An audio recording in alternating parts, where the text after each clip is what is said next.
eu tento falar para as pessoas, mas eu não tenho a profundidade teórica para exatamente definir esse ponto. O que é, e muitos de nós que defendemos a liberdade, vemos nesse juspositivismo um inimigo.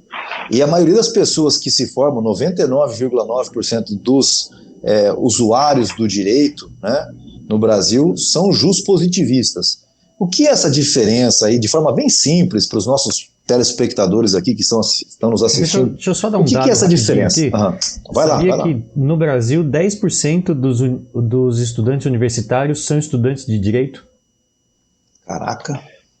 10%. É interessante, tem uma informação também que o Brasil tem mais faculdade de direito no Brasil do que em todo o resto do mundo, né? Então, assim, tem mais gente fazendo direito no Brasil do que em todos os outros países do mundo juntos. É um negócio surreal. Então, antes de você me responder juspositivismo, justnaturalismo, só vou contar então uma pimenta do que aconteceu comigo hoje. Advogado da empresa mandou um resultado que foi levado para o Tribunal de Justiça. Acho que foi aí em Jundiaí, viu? Acho que o Tribunal de Justiça... Mas a questão toda é a seguinte.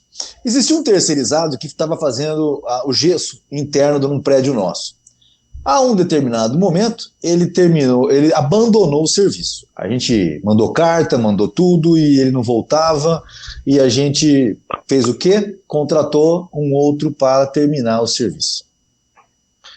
E a parte que faltava ficava mais barata desse outro do que ele terminar o serviço primeiro. Pois bem, foi lá, terminamos uma das torres lá.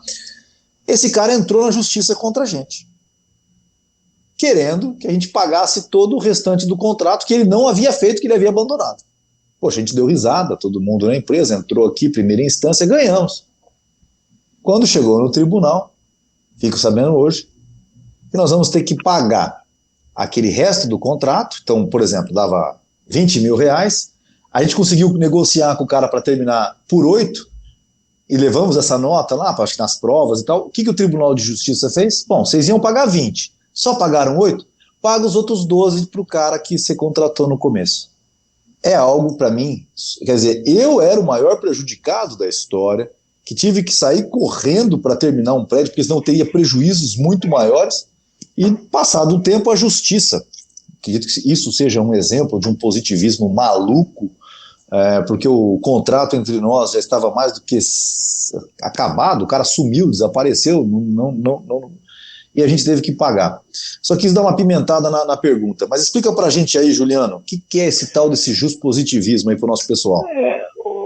O juspositivismo nada mais é do que você transformar as regras, as normas, em leis escritas, né? Que é você transformar isso em normas que a gente chama de positivadas, em contrapartida a um direito natural, por exemplo, um direito que você poderia inserir naturalmente. Por exemplo, você pensa o seguinte, esse caso que você mesmo citou aí, de uma forma bastante natural, qualquer pessoa, ela não precisa ler lei nenhuma, ela não precisa entender nada de direito, para ela entender que houve uma quebra de contrato e que você não estava mais obrigado a pagar o resto do contrato porque o outro lado não cumpriu aquilo que lhe cabia.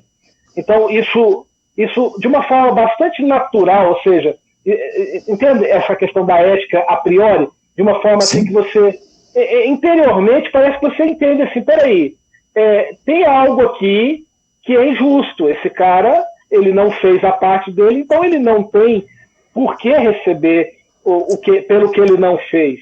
Isso seria algo tão natural, tão normal de se entender, mas o direito brasileiro ele não é feito para refletir a realidade. O direito brasileiro ele é feito para negar a realidade. Esse é o ponto. E o direito brasileiro que é bastante positivado, né? Nós temos, parece que uma espécie de uma tara aí, ou de um tipo de pulsão aí por normas, né? Nosso país, você que é um empresário sabe disso. As normas tributárias são impossíveis de serem acompanhadas. Uma vez eu tive na Receita Federal para resolver um problema de um cliente meu, um problema que para mim era relativamente simples, mas criou-se tanto problema, tanta dificuldade lá dentro da Receita. A técnica, a analista, sei lá, que me atendeu, né? Você tem que agendar lá o atendimento, né? Aí uma pessoa, aí eles designam um analista fiscal, né, ali para te atender. Ela não sabia, porque ela estava ansiosa, ela chegou a confessar para mim, ela falou para mim assim, ainda bem que eu vou me aposentar, eu não consigo mais acompanhar as normas aqui, eu estou... ela me pareceu uma pessoa em desespero. Aí eu pensei, bom, ela está aqui dentro, ela vive disso, ela ganha para isso, e ela está aí nesse desespero, imagina quem está fora. Aí, entende assim? Aí eu falei, não, mas isso é tão simples de resolver. Não, não é. Tem uma norma tal que mudou, que não sei o quê. Aí teve que chamar um outro gerente, mais uma outra pessoa. Ou seja, demorou-se horas para resolver uma coisa que era simples e que não tinha nem previsão no sistema. Aí teve que alguém vir, um técnico, sabe? Então, imagina um país onde você tem excesso de normas, e aí você é um país extremamente positivista, e esse país, o poder público, ou seja, a administração pública, diferente do particular, você como pessoa física, você pode fazer tudo o que a lei não proíbe. Essa é uma regra, né? Tudo que a lei não diz que você não pode fazer, tudo que a lei não normatiza, não positiva, dizendo que você não possa fazer, é permitido. O Estado, por sua vez, ele não é assim, ele tem que fazer apenas aquilo que a lei diz que ele pode fazer. Então, imagina o seguinte, você amarrou todo um sistema que depende o tempo inteiro de burocratas e de pessoas pensando em como mudar, adequar as regras. E aí você faz uma regra para resolver um problema, aí surge outros 10 em volta, aí eles têm que fazer um remendo nessa regra. Então, enfim, é uma situação uma espécie de um manicômio, né? Então, esse é o problema do positivismo, né, digamos assim, exacerbado pelo que padece o Brasil. Ô, Juliano, então, trazendo... Desculpa, Rodrigo, você vai acabar saindo do assunto, a gente vai perder o gancho. Me fala uma coisa, como funciona em outros países? Eu sei que na Inglaterra tem um direito um pouquinho diferente, os Estados Unidos tem um modelo misto, né? Mas a gente critica muito o sistema positivista, né, com todas as leis obrigatoriamente escritas, com o Estado tendo que fazer tudo que está escrito. Mas o que seria uma alternativa para isso, então? Então, na Inglaterra eles chamam de common law, né, que é o direito dos comuns, né, o direito consuetudinário, né, que você... o direito,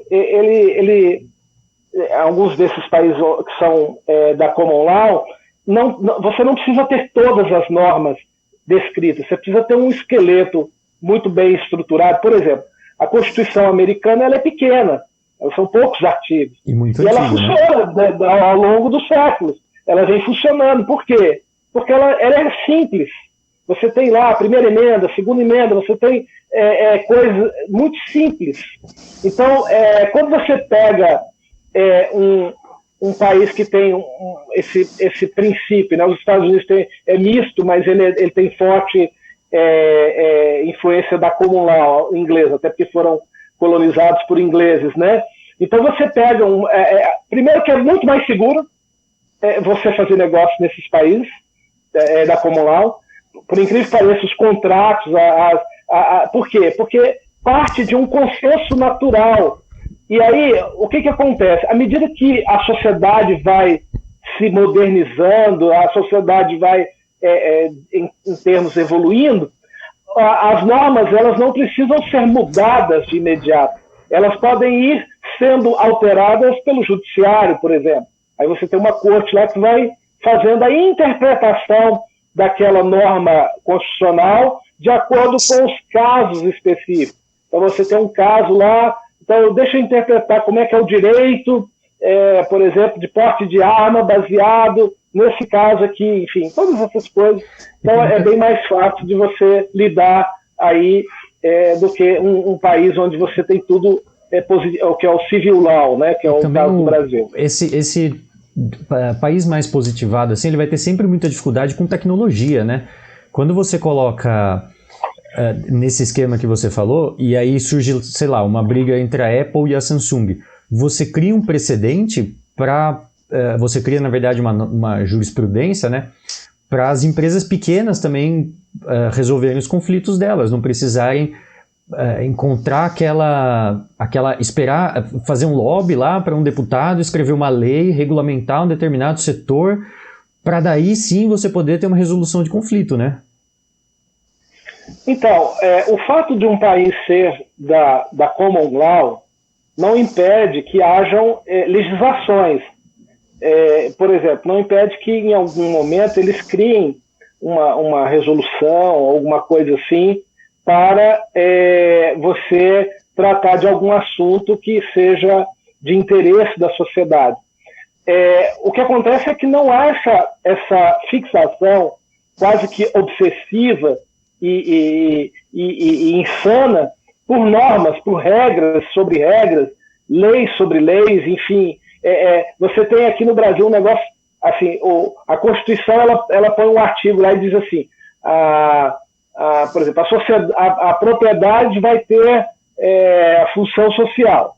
Aí vem uma lei complementar para regular o que é a função social da propriedade, por exemplo. Vamos supor que alguém fizesse uma lei complementar para delinear os casos um pouco mais objetivos, onde você vai entender que aplica-se a função social da propriedade. Aí, para essa lei complementar, ainda vai vir talvez um regulamento ou um decreto, sabe? Então, eles vão criando um monte de outras normas, aí vem uma instrução normativa da Receita, aí vem mais não sei o quê. Entende? Sim, eles vão criando um monte de regras amarradas dentro de um único artigo, por exemplo, da Constituição. Se você gostou desse corte, tem que ver o que sai ao vivo. Então deixe seu like, compartilhe e se inscreve para não perder os próximos vídeos.